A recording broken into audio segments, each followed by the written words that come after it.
রাধে রাধে, হরে কৃষ্ণ। আজকে অত্যন্ত পুণ্যতিথি, আজকে একটি শুভধা তিথি। আজকে আমার গুরুপাদ পদ্ম ওম নিত্যলীলা প্রবিষ্ট জগৎগুরু শ্রী শ্রীল ভক্তি সুধীর আচার্য গোস্বামী মহারাজের তিরোভাব তিথি। জাগতিক সম্পর্কে তিনি আমার আপন জ্যাঠা। আমার বাবার থেকে মাত্র 2 বছরের বড়, মানে মাত্র 2 বছর বেশি বয়স ওনার ছিল আর কি। তো ইনি অত্যন্ত মেধাবী ছাত্র ছোটবেলা থেকেই ছিলেন। হ্যাঁ, বিজ্ঞান বিভাগের ছাত্র ছিলেন, অঙ্কে অনার্স নিয়ে পড়াশোনা করেছিলেন ছাত্র জীবনে। বীরভূম জেলাতেই ওনার পড়াশোনা। হ্যাঁ, ঠিক আছে। তো শিক্ষা অন্তে তিনি সরকারি ব্যাংকে, অর্থাৎ কেন্দ্রীয় সরকারের ব্যাংকে চাকরি পান। সেই সময় প্রধানমন্ত্রী ছিলেন ইন্দিরা গান্ধী। ঠিক আছে। তো সেই অ্যাপয়েন্টমেন্ট লেটার নিয়ে আমার পরমগুরু পাদপদ্ম ওম নিত্যলীলা প্রবিষ্ট ভক্তি সৌরভ ভক্তিসার মহারাজের কাছে যখন তিনি গেলেন, বীরভূম জেলার সদর শহর সিউড়ি নিত্যানন্দ গৌড়ীয় মঠে, এবং সেই অ্যাপয়েন্টমেন্ট লেটারটি যখন আর কি পরমগুরুদেবের হাতে সমর্পণ করে বললেন যে আমি চাকরি পেয়েছি, তখন সেই অ্যাপয়েন্টমেন্ট লেটারটি পরমগুরুদেব দূরে ছুঁড়ে ফেললেন এবং বললেন, আমার মনে হয় ইন্দিরা গান্ধীর চাকরি হইতে নিতাইয়ের চাকরি অনেক বড়, তোমার যা ইচ্ছা তাই করো। কী বললেন না, আমার মনে হয় ইন্দিরা গান্ধীর চাকরির হইতে নিতাইয়ের চাকরি অনেক বড়, মানে নিতাই গৌড়ের যে চাকরি, অর্থাৎ মন্দিরে চাকরি, অর্থাৎ মন্দিরে থেকে ভগবানের সেবা পূজা করা, সেইটা অনেক বড়, তোমার যা ইচ্ছা তাই করো। এইভাবে তিনি অ্যাপয়েন্টমেন্ট লেটারটি ছুঁড়ে ফেললেন। তাহলে চিন্তা করুন, আমরা দুটো পয়সা ইনকাম করার জন্য কত কষ্ট করে পড়াশোনা করি এবং তারপরে চাকরি পেয়ে নিজেকে খুব ধন্য বলে মনে করি। আর কেন্দ্রীয় সরকারের ব্যাংকে চাকরি মানে ভাবতে পারছেন আজকালকার দিনে পাওয়া কত কঠিন। তা অত বড় একটা চাকরি পাওয়া সত্ত্বেও পরম গুরুদেবের এই কথা শুনে তিনি দৃঢ়প্রতিজ্ঞ হয়ে সংসার পরিত্যাগ করলেন এবং নিজেকে সমর্পিত করে দিলেন গুরুদেবের শ্রীচরণ কমলে, নিত্যানন্দ গৌড়ীয় মঠে, সিউড়ি নিত্যানন্দ গৌড়ীয় মঠে। সেখানে অক্লান্ত পরিশ্রম করে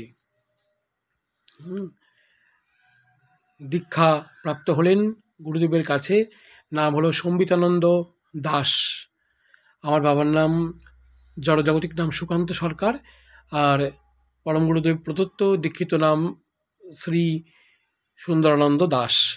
আর আমার গুরুদেব অর্থাৎ আমার জ্যাঠামশাই, তিনি নাম পেলেন পরম গুরুদেবের কাছ থেকে সম্বিতানন্দ দাস। তারপরে আরও অক্লান্ত পরিশ্রম করে আস্তে আস্তে মঠের জন্য তিনি ভিক্ষা করতে লাগলেন এবং প্রচার করতে লাগলেন। ঠিক আছে।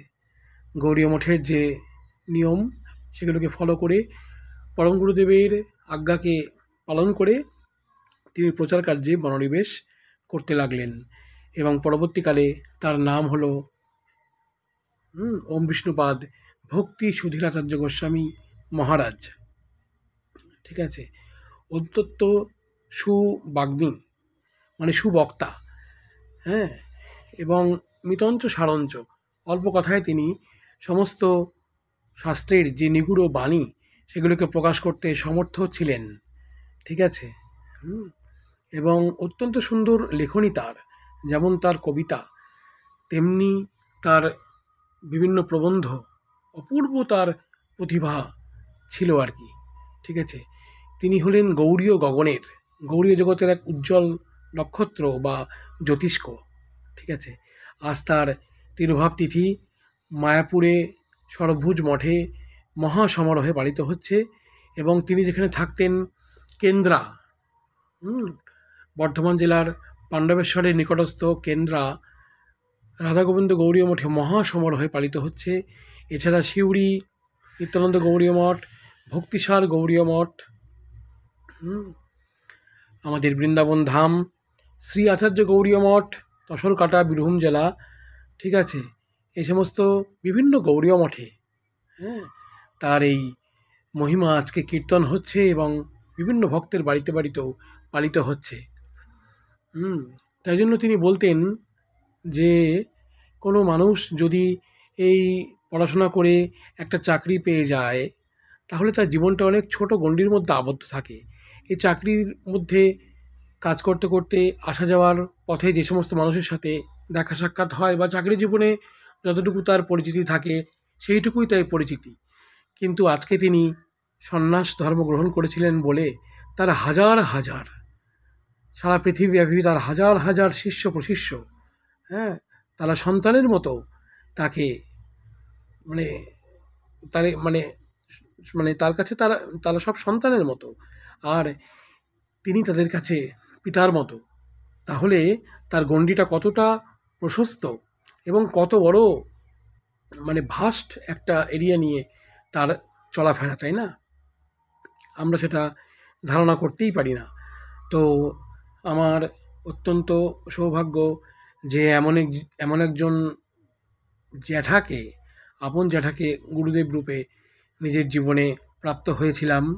তো সারা জীবন যেন এই সমস্ত বৈষ্ণববৃন্দের শ্রীচরণ কমলকে চিন্তা করে যতটুকু পারি রাধাকৃষ্ণের স্মরণ মনন নিয়ে থাকতে পারি, সেইটুকু সমস্ত বৈষ্ণববৃন্দের কাছে কৃপা ভিক্ষা করে বাঞ্ছা কল্পতরুভ্যশ্চ কৃপা সিন্ধুভ্যেব চ পতিতানাং পাবনেভ্যো বৈষ্ণবেভ্যো নমো নমো জানালাম।